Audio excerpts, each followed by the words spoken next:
Welcome to IPWEA's 2018 Top 10 Hot Issues in Street Lighting and Smart Controls.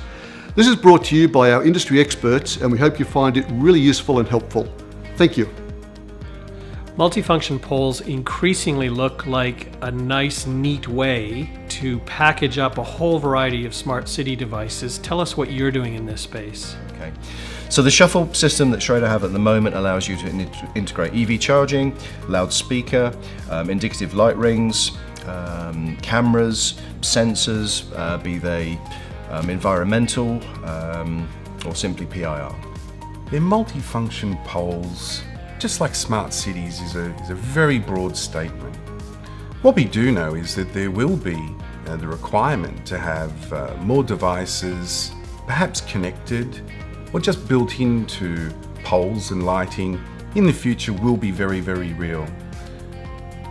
But we've all got a thirst for faster networks, greater bandwidths, and we know that in the future, 5G technology, for example, will most likely have a requirement to be included in lighting and light poles. Because as it gets faster, in fact, its ability to carry over long distances is restricted. Therefore, lighting and light poles is a perfect place to bring about a new network to enable cities. Fundamentally, it's about providing modularity in the pole itself to support a number of use cases, whether it be Wi-Fi access points, lighting of course, environmental sensors, people counting, CCTV cameras and the like. And we see that continuing as that pole has more and more devices attached to it. Cisco's point of view on this is that we want to make sure we provide the right level of connectivity and security for those different services to be functional in the pole itself.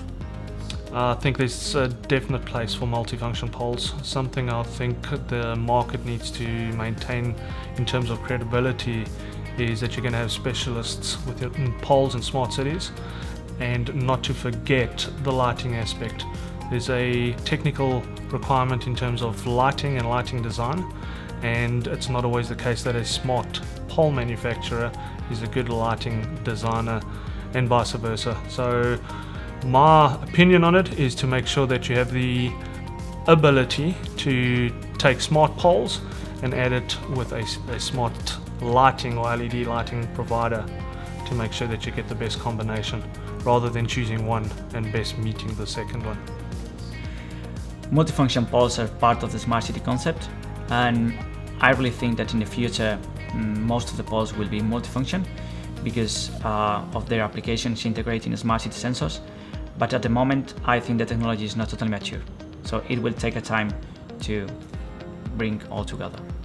We see multifunctional poles becoming really mainstream for councils to use in CBDs, parks, and other public access areas.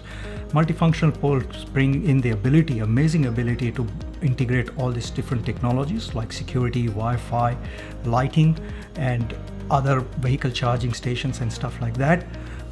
There are a couple of issues to be resolved around it, which is integration of different technology and seamless integration, and a thought needs to be put for anti-vandal properties of these products.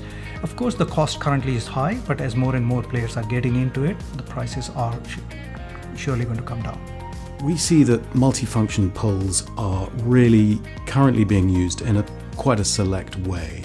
There's some really interesting things going on. We're seeing, for example, even poles with speakers built in, being able to play music, and in leisure areas, leisure streets with restaurants, being able to create an ambience and atmosphere and attract customers. And that's really important. But I think in reality, these poles are, it's true, quite expensive. And what we will probably find is that each of the applications, the owners and users of these services, such as for EV charging, for example, will likely end up focusing on the optimized, cost-effective approaches, more in a standalone way and more likely to be added to the more standard type of pole.